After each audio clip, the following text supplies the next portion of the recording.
ஒரே வேட்டியில 2 டிசைன்ஸ். உதயம் pixel double style dhotis with matching shirt. அர்த்தம் பீர் அடிப்பீங்களா? இல்ல இப்ப வேணாம். அப்ப அடிப்பீங்க. Charanam Homes 1 BHK villa at just 19 lakhs in Coimbatore. ATM மெஷின்களை எல்லாம் உடைத்து 65 லட்சம் ரூபாய் கொள்ளை அடிச்சிருக்காங்க. இதுல இவங்க பயன்படுத்தி இருக்கக்கூடிய அந்த டெக்னிக், இந்த என்கவுண்டர்ல ஒரு வடமாநில கொள்ளையன் சுட்டு கொல்லப்பட்டிருக்கா. அதே சமயத்தில் இன்னொரு கொள்ளையன் வந்து தப்பி ஓடும்போது சுட்டு பிடிக்கப்பட்டிருக்காங்க. இரவு 3 மணியிலிருந்து காலை 4 மணிக்குள்ளாக வந்து கொள்ளை சம்பவத்தில் இந்த வடமாநில கொள்ளை கும்பலானது ஈடுபட்டிருக்கு. கேரள மாநிலம் திருச்சூர்லிருந்து வந்த இந்த கண்டெய்னர் ஆனது அங்கே இருக்கக்கூடிய 2 கார்கள், 4 பைக்குகள் இதையெல்லாம் மோதி தள்ளிட்டு அந்த கண்டெய்னர் ஆனது போகுது. உடனடியாக காவல்துறையினரும் அதை விரட்டி பிடிக்கிறதுக்காக வராங்க. அப்படியான சமயத்தில் 2 காவலர்கள் வந்து இதில் காயமடைஞ்சிருக்காங்க. கண்டெய்னருக்குள்ள என்ன இருக்கு அப்படின்னு அவங்க திறந்து பார்க்கும்போது சொகுசு காரும், சொகுசு காருக்குள்ள கொள்ளையடிக்கப்பட்ட பணம், பயன்படுத்தின ஆயுதங்கள். இந்த கொள்ளை சம்பவத்தில் ஈடுபட்டு இருக்கக்கூடிய இந்த கொள்ளை கும்பல் வந்து உண்மையிலேயே கேரள மாநிலம் திருச்சூர்ல மட்டும்தான் இந்த சம்பவத்தில் ஈடுபட்டிருக்காங்களா, இல்லை அதை கடந்தும்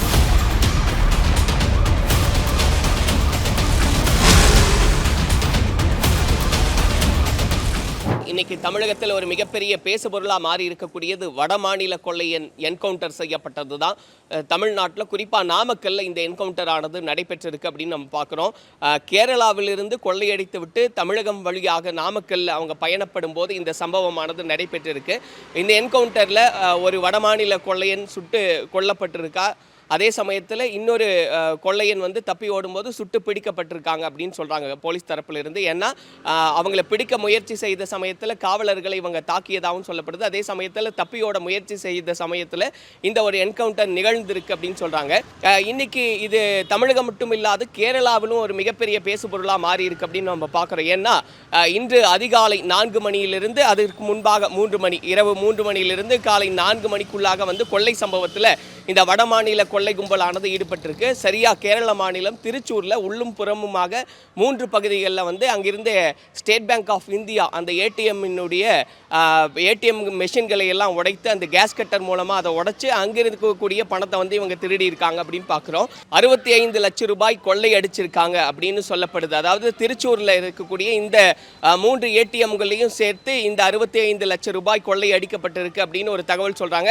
இது இன்னும் அதிகாரப்பூர்வமாக சொல்லி இந்த எண்ணிக்கை தான் அப்படின்றது இன்னும் உறுதி செய்யப்படலை. ஆனால் தோராயமாக சொல்லப்படக்கூடியது திருச்சூரில் இருக்கக்கூடிய வட்டாரங்கள் வாயிலாக வரக்கூடிய செய்தியாக இருக்குது. இப்படி காலை 4 மணி அளவில் இந்த கொள்ளை சம்பவத்தை கிட்டத்தட்ட 1 மணி நேரத்துக்குள்ளே இந்த 3 ஏடிஎம்களையும் கொள்ளை அடிச்சுக்கிட்டு இந்த கொள்ளையர்கள் வந்து தப்பி வர்றாங்க.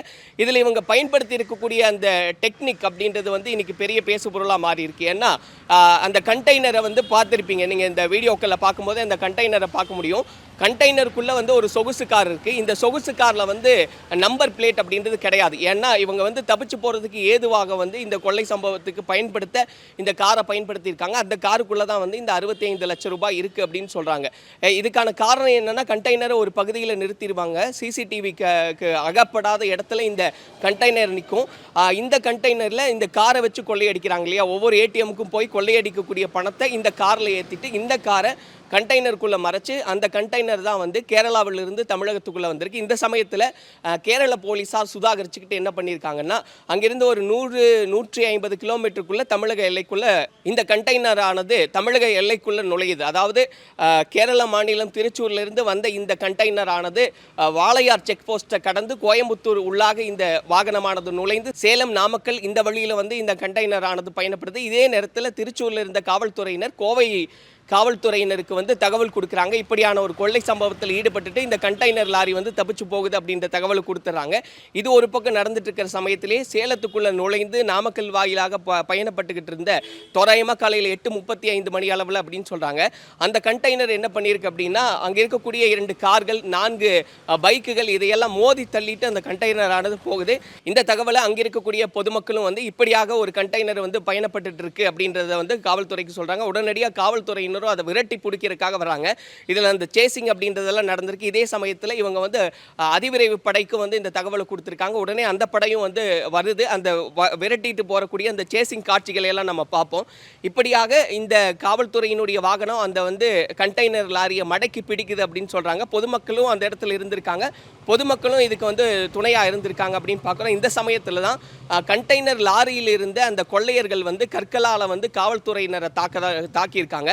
அப்படியான சமயத்தில் 2 காவலர்கள் வந்து இதில் காயமடைஞ்சிருக்காங்க. அவங்க அரசு மருத்துவமனையில் அனுமதிக்கப்பட்டிருக்காங்க. அவங்களுக்கான சிகிச்சையானது போய்கிட்டு இருக்கு. இப்படி இந்த கண்டெய்னருக்குள்ளே என்ன இருக்குது அப்படின்னு அவங்க திறந்து பார்க்கும்போது அதுக்குள்ளே இந்த சொகுசு காருக்குள்ளே கொள்ளையடிக்கப்பட்ட பணமும் அதே போல் பயன்படுத்தின ஆயுதங்கள்லாம் கூட இருக்குது அப்படின்னு சொல்கிறாங்க. அதே போல் இந்த கேஸ் கட்டர் இந்த மாதிரியான விஷயங்கள் ஏடிஎம் கொள்ளையடிக்க பயன்படுத்தப்பட்ட பொருட்களும் அதுக்குள்ளே இருக்குது அப்படின்னு சொல்கிறாங்க. இப்படி போலீஸார் சுற்றி வளைக்கக்கூடிய சமயத்தில் தான் அதில் இருந்த அந்த கொள்ளையர்கள் வந்து தப்பி ஓடுறாங்க. அந்த வடமாநில கொள்ளையர்கள் தப்பி ஓடும்போது காவல்துறை தரப்பிலிருந்து சுடுறாங்க. ஏன்னா ஏற்கனவே இவங்க காவல்துறையை தாக்கியிருக்காங்க. அதன் பொருட்டும் தப்பி ஓட முயற்சி செஞ்ச சமயத்திலையும் அந்த வடமாநில கொள்ளையர்களை வந்து சுடுறாங்க. அப்படி சுடக்கூடிய சமயத்தில் தான் ஒரு வடமாநில கொள்ளையன் வந்து அங்கேயே உயிர் பிரியுது அப்படின்னு சொல்கிறாங்க. அவரையும் வந்து பிரேத பரிசோதனைக்காக அங்கே இருக்கக்கூடிய அரசு மருத்துவமனைக்கு அந்த உடலானது எடுத்து செல்லப்பட்டிருக்கு. அதே போல் சுட்டுப்பிடிக்கப்பட்ட ஒரு கொள்ளையன் உள்ளிட்ட பலரையும் வந்து அவங்க கைது செய்கிறாங்க. இப்போ இது குறித்து என்ன நடந்துகிட்டு இருக்கு அப்படின்றதெல்லாம் வந்து விசாரணையானது போயிட்டு இருக்குன்னு சொல்கிறாங்க. இந்த கொள்ளை சம்பவத்தில் ஈடுபட்டு இருக்கக்கூடிய இந்த கொள்ளை கும்பல் வந்து உண்மையிலேயே கேரள மாநிலம் திருச்சூரில் மட்டும்தான் இந்த சம்பவத்தில் ஈடுபட்டிருக்காங்களா இல்லை அதை கடந்தும் வேற கொள்ளை சம்பவங்களில் ஈடுபட்டிருக்காங்களா அப்படின்ற விசாரணையானது நடந்துகிட்டு இருக்கு. அந்த இடத்துல வந்து உடனடியாகவே வந்து தடயவியல் சோதனை அப்படின்றதெல்லாம் நடந்திருக்கு. ஏன்னா இந்த குற்றம் மட்டும்தான் அவங்க புரிஞ்சிருக்காங்களா இல்லை இதை கடந்தும் வேற குற்றங்கள் இருக்கா, அந்த வாகனத்தில் இருக்கக்கூடிய ஆவணங்கள் என்ன, உண்மையாகவே அதில் இருக்கக்கூடிய பண மதிப்பு இது மட்டும்தானா, இன்னும் இருக்கா, இப்படியான கேள்விகள் நிறைய இருக்கு. அதுக்கான விசாரணையானது நடந்துகிட்டு இருக்கு அப்படின்னு சொல்றாங்க.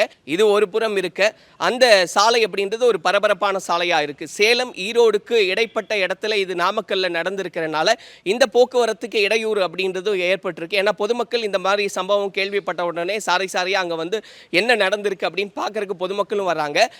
இந்த கண்டெய்னர் அங்கதான் இருக்கு, அங்கதான் வந்து அந்த தடயவியல் ஆய்வுக்கான சோதனைகள் நடைபெற இருக்கக்கூடிய சூழ்நிலையின் காரணமாக அந்த போக்குவரத்தும் வந்து அங்க தடை செய்யப்பட்டிருக்கு. அந்த இடத்துலையும் பொதுமக்கள் கூடி இருக்காங்க அப்படின்றதையெல்லாம் பார்க்குறோம். தொடர்ச்சியாக இது குறித்து விசாரணையானது நடந்துகிட்டே இருக்கு. ஆனால் தமிழகத்தின் பொறுத்த வரைக்கும் தமிழகம் அப்படின்னு நம்ம பேசும்போது இந்த என்கவுண்டர் அப்படின்றது கடந்த சில மாதங்கள் அப்படின்ற எண்ணிக்கை எடுக்கும்போது 4வது என்கவுண்டராக இருக்கு அப்படின்னு பார்க்குறோம். ஏன்னா கடந்த சில நாட்களுக்கு முன்பாக தான் ஒரு ரவுடி என்கவுண்டர் செய்து கொல்லப்பட்டார் அப்படின்ற செய்திகள்லாம் பார்த்துட்டு இருக்கோம். அதனுடைய தொடர்ச்சியாக பார்க்கும்போது இந்த சம்பவம் அப்படின்னு பார்க்கும்போது வடமாநில கொள்ளை கும்பலில் ஒருத்தர் வந்து என்கவுண்டர் செஞ்சிருக்காங்க அப்படின்னு பார்க்குறோம். இந்த திருட்டுக்கு பயன்படுத்தி இருந்த அந்த கண்டெய்னர் அப்படின்னு நம்ம பார்க்கும்போது இது வந்து ராஜஸ்தான் பதிவு என்ன கொண்டதா இருக்குன்னு சொல்றாங்க. சொல்லியிருந்த மாதிரி அந்த சொகுசு கார் அதுக்குள்ள இருந்தது இல்லையா, அந்த கண்டெய்னருக்குள்ள இருந்த சொகுசு கார்ல வந்து நம்பர் பிளேட் கிடையாது. அது எதுக்குன்னா திருடருக்கு ஏதுவாக இருக்கணும் அப்படின்ற விதத்தில் அந்த காரை வந்து அவங்க பயன்படுத்தி இருக்காங்க அப்படின்றதெல்லாம் சொல்லப்படுது. இந்த லெவலில் இந்த விசாரணையானது நடந்துகிட்டு இருக்கு அப்படின்னு நம்ம பார்க்குறோம். இது தமிழகம் மட்டும் இல்லாமல் கேரள மாநிலத்திலையும் வந்து ஒரு மிகப்பெரிய பேசு பொருளாக இருக்குது. 2 மாநில போலீஸாரும் இதில் வந்து சம்மந்தப்பட்டிருக்காங்க, ஈடுபட்டிருக்காங்க. இந்த கொள்ளை கும்பலை பிடிக்கிறதுக்கான முயற்சியை முன்னெடுத்திருக்காங்க. அப்படிங்கும்போது பொதுமக்கள் பலரும் வெகுவாக காவல்துறையினரினுடைய இந்த செயலை பாராட்டியும் நிறைய கருத்துக்களை எல்லாம் பதிவிடுறாங்க. ஏன்னா அந்த கொள்ளை சம்பவம் நடந்த சில மணி நேரங்களிலேயே இந்த கொள்ளை கும்பலை வந்து பிடிச்சிருக்காங்க. அதில் ஒரு கொள்ளையின் என்கவுண்டர் செய்யப்பட்டிருக்கான் அப்படின்ற இந்த செய்தி தான் வந்து இப்போ தொடர்ச்சியாக தமிழக மக்கள் பலரும் அது சம்பந்தப்பட்ட கருத்துக்களை எல்லாம் பதிவு செஞ்சுட்டு இருக்காங்க. காவல்துறைக்கு பாராட்டுதல்களையும் தெரியப்படுத்திட்டு இருக்காங்க. கைது செய்யப்பட்டு இருக்கக்கூடிய இந்த கொள்ளை கும்பலை காவல் நிலையத்தில் வச்சு விசாரணையை வந்து தொடங்கி இருக்காங்க காவல்துறையினர். அந்த சமயத்தில் வெளியாகி இருக்கக்கூடியது அப்படின்னு பார்க்கும் பொழுது ஹரியானாவினுடைய மேவாட் பகுதியை சேர்ந்த கொள்ளையர்கள் தான் இவங்க அப்படின்னு வந்து தெரிய வந்ததா அந்த தகவல்கள்லாம் சொல்றாங்க. ஹரியானாவினுடைய மேவாட் அப்படின்னு நம்ம பேசும்போது ஏற்கனவே 2021 தமிழகத்தில் குறிப்பாக சென்னையில் வந்து ஒரு கொள்ளை சம்பவம் நடந்தது. அதுலேயும் இந்த பகுதியை சேர்ந்தவங்க தான் வந்து தொடர்புடையவங்களா இருந்தாங்க. அவங்க வேறு மாநில காவலர்களால் கைது செய்யப்பட்டு அவர்கள் மேலே நடவடிக்கையானது எடுக்கப்பட்டிருந்தது. அவங்க இப்போ வெளியே வந்துட்டாங்களா, உண்மையிலே இந்த கும்பலுக்கும் அந்த கும்பலுக்கும் தொடர்பு இருக்கா, இப்படியான கேள்விகள்லாம் இருக்குது. இது சார்ந்த விசாரணையானது நடந்துகிட்டு இருக்கு அப்படின்னு நம்ம பார்க்குறோம். இந்த கொள்ளை சம்பவத்தில் வந்து ஒரு வடமாநில கொள்ளையன் வந்து சுட்டுக் கொல்லப்பட்டார் அப்படின்னு சொல்லும்போது காவல்துறை தரப்பிலிருந்து என்ன சொல்கிறாங்கன்னா முழுமையான விளக்கம் என்னன்னு நாங்கள் சொல்கிறோம், ஆனால் சுட வேண்டிய நிர்பந்தம் ஏற்பட்டதுனால காவல்துறையினரால் இந்த துப்பாக்கி சூடு அப்படின்றது நடந்திருக்கு அப்படின்னு சொல்கிறாங்க. அதே சமயம் காவல்துறையில் 2 பேருக்கு வந்து காயம் ஏற்பட்டிருக்கு. அவங்ககிட்டையும் எல்லாம் முழுமையாக விசாரிக்கும் போது தான் இதுக்கான விஷயம் என்னன்னு நாங்கள் முழுமையாக சொல்ல முடியும் அப்படின்றத காவல்துறை உயர் அதிகாரிகள் அந்த அந்த இடத்துல பார்வையிடும் போது சொல்லியிருக்காங்க. ஏன்னா என்கவுண்டர் நடந்த இடத்துல காவல்துறையினுடைய உயர் அதிகாரிகள் வந்து அந்த பகுதியை சோதனையிட்டாங்க. அந்த சமயத்தில் பத்திரிகையாளர்கள் கிட்ட அது சொன்ன செய்தியா அது இருக்கு. அந்த கண்டெய்னர் நிற்கக்கூடிய பகுதியில் நூற்றுக்கணக்கான போலீசார் குவிக்கப்பட்டிருக்காங்க அப்படின்னு நம்ம பார்க்குறோம். ஏன்னா அது பாதுகாப்பு வளையத்துக்குள்ள காவல்துறையினுடைய கட்டுப்பாட்டுக்குள்ள அந்த பகுதி இருக்கு அப்படின்னு நம்ம பார்க்குறோம். இந்த கொள்ளை சம்பவத்தில் ஈடுபட்ட ஒரு நபர் என்கவுண்டர் செய்யப்பட்டார் அப்படின்ற சமயத்தில் இன்னொருத்தரை சுட்டு பிடிச்சிருக்காங்க. அப்படி சுட்டு பிடிக்கப்பட்ட அந்த கொள்ளையனை வந்து ஈரோடு பெரியார் அரசு மருத்துவமனையில் சிகிச்சைக்காக அனுமதிச்சிருக்காங்க. அவங்க கிட்டயும் வந்து அந்த விசாரணை அதே போல சிகிச்சையும் வந்து இந்த சமயத்தில் நடந்துட்டு இருக்கு அப்படின்னு நம்ம பார்க்குறோம். உண்மையிலேயே இதுக்கு பின்னாடி என்னெல்லாம் இருக்கு அப்படின்றது ஒரு மிகப்பெரிய கேள்வியா இருக்கு. ஏன்னா இந்த பகுதி மட்டும்தானா, இதை கடந்து வேறு பகுதிகளில் இவங்க கொள்ளை சம்பவத்தில் ஈடுபட்டு இருக்காங்களா, இது எத்தனையாவது கொள்ளை சம்பவமா இருக்கு அப்படின்னு. ஏன்னா ஏற்கனவே தமிழகத்தில் நடந்திருக்கக்கூடிய இந்த ஹரியானா கும்பலை சேர்ந்த கொள்ளையர்கள் ஏற்கனவே கைது செய்யப்பட்டிருக்காங்க. அவங்க மேல நடவடிக்கையானதெல்லாம் எடுக்கப்பட்டிருக்கு அப்படின்னு நம்ம பார்க்குறோம். அப்படி இருக்கும்போது மீண்டும் இந்த சம்பவம் நடந்திருக்கிறது இங்க மட்டும் இல்ல, கேரள மாநிலத்திலும் ஒரு மிகப்பெரிய அதிர்ச்சியை ஏற்படுத்தியிருக்குன்னு பார்க்குறோம். இது தொடர்பான விசாரணையில் இன்னும் மேலதிக விவரங்கள் எல்லாம் தெரிய வரும் அப்படின்றத நம்ம பார்க்கலாம். அடுத்தடுத்த வீடியோக்கள் அது சம்பந்தப்பட்ட அப்டேட்ஸையும் நம்ம பார்க்கலாம். ஒரே வேட்டியில 2 டிசைன்ஸ் உதயம் pixel double style dhotis with matching shirt. இதை மெயின்டைன் பண்ண போறேன்னு சொன்னீங்களே, என்னத்த சுத்தம் பண்ணிட்டு தூக்குங்க. Terranum Homes 1 BHK villa at just 19 lakhs in Coimbatore.